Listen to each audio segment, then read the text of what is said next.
আমি যারা দিয়ে পূজার ক্যারিয়ার খাবো, পূজার ক্যারিয়ারে তো সহজ না খাওয়া, বুঝছেন? একজন পূজা দিনে দিনে জন্ম হয় না, বুঝছেন? অনেক টাইম লাগে পূজার ক্যারিয়ার খাইতে। আপনার যারা দিয়ে পূজার ক্যারিয়ার খাইবেন আমার দিয়ে, আমার সাথে কাজ করাইয়া, হ্যাঁ? তেলেগু সাউথ ইন্ডিয়ান এমনি এমনি করতেছে, করেন করেন, খাওয়ান খাওয়ান, যান যান। তুই আমার খাবাইছস না, সব প্রকাশ করে দিন মানুষের সামনে। জায়গা খালি বলি সিনেমা করবো, ভিডিও করবো, খালি বলি না করলে কি হয়েছে? হ্যাঁ, ভিডিও না করলে কি হয়েছে? আমি না খাই মরে যাবো, তুই না খাই মরবি। তুই একদিন লাইভ না করলে না খাই মরবি, তোর বাসার বাজার এই সেই আমতা ডেলি আমি করে দিতাম, ঠিক আছে? বুঝছো? তোরা না খাই মরবি, আমি মরবো না খাইয়া, ঠিক আছে? বুঝছো?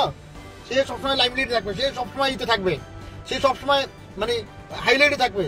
সে পরিমণিকে বিট করবে, সে অপবিশ্বাসকে বিট করবে, সে অমুককে বিট করবে, আছে সব পাওয়ার ব্যাংকে জমা আছে। বিকজ আমাকে পাবলিকই বলছে, এই দর্শকই আমাকে বলছে ভাইয়া একটু রাইখেন দয়া করিয়া, নাইলে কিন্তু কিন্তু বহুত বড় ডাইনি, কিন্তু বহুত বড় রাক্ষসী।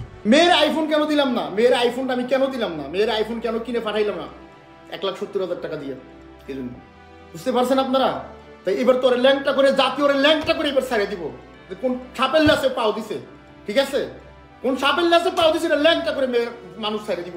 ঠিক আছে, আমি ভুল করছি।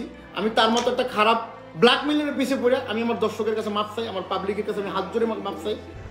বাচ্চা কার এটা কেমনে কম? আমি কত মানুষের সাথে কার সাথে শুইতে কোনো গ্যারান্টি আছে? ডিএনএ টেস্ট করবো, দেখি কার বাচ্চা, সমস্যা কি? হোয়াইট হাউস চিনে, অমুক হোটেল চিনে, হলিডে চিনে, জানে জানে কয় নম্বরে কল ধরে হুসকিয়া হ্যাঁ জানে। ভাই আমরা তো মদন না যে একটা হোটেলে গেলে সেখানে সব হে জানে। তার মানে কি এ হ্যাভ টু মাচ এক্সপিরিয়েন্স। কুত্তর লাজে পাও দিছো, কুত্তর লাজে পাও দিছো, ওয়েট কর, ঠিক আছে? তুই মজলা আকাশ নিবির, তুই ভালো করে মজলা। তোর কাছে তো আমি মাপ চাইছি, সরি বলছি, তুই ভালো করে মজলা যে আমি একটা ভুল মানুষের পাশে দাঁড়াইছিলাম। কারণ তুই যেরকম প্রতারিত হইছো, মানুষ অনেকেই বলে অমুকের কাছে যায় টাকার লেগে, আমি তো তার টাকা পয়সার লেগে যাই না। তার কি আছে তোটা ভালো করে, তোটা বাঙ্গারি আছে, বাঙ্গারি একটা গাড়ি আছে, তারও কাগজপত্র আছে, কিন্তু উপর আল্লাহ জানে, আমি জানি না, ঠিক আছে নি? প্রথম দিন আমার এটির ভিতরে বউ, আমি গেটটা খুলে কইছি আল্লাহ মাফ করবো, এর ভিতরে জীবনে আমার আল্লাহ না বয়, ঠিক আছে? ঠিক আছে, সিনেমা করবো না, মিডিয়া লাইন করবো না, মিডিয়া করার দরকার নেই আমার কোনো। আমি মিডিয়া দিয়ে আমাকে কেউ 5 টাকা দেয় নাই, মিডিয়া দিয়ে আমাকে 5 টাকা, আমি আমার 20 কোটি টাকা মিডিয়াতে নষ্ট করছি, মিডিয়ার পিছনে, মিডিয়ার ভালোবাসে দিকে, ঠিক আছে? তুই কারে পাইছিস তুই জানোস না, বুঝছো? একটু দইরা দেখুন, দইরা চুমা দিয়ে ভিডিও করে, যাই রুমের ভিতরে যাই ভিডিও করে, যাই ফেসবুকে ছবি তোলে, সাথে সাথে বেদব মহিলা, ব্ল্যাক মহিলার কথা কার প্রতিনিয়ত একটা মানুষে মানে কিচ্ছু করতে পারতেছি না। মানে প্রথম পরিচয় হওয়ার পর আমার সাথে যদি তুমি ফটোশ্যুট করো, তুমি বলবো আমার বরিশালে আমার খালাতো বোন এক রাবিদে।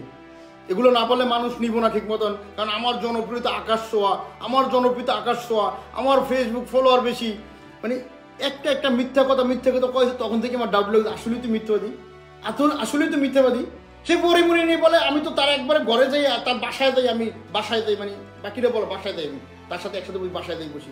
আমার ববু সে আমার ছাড়া কিছু বলে না, সে অপু বিশ্বাসকে নিয়ে বলে সে আমার কথা শুনবো।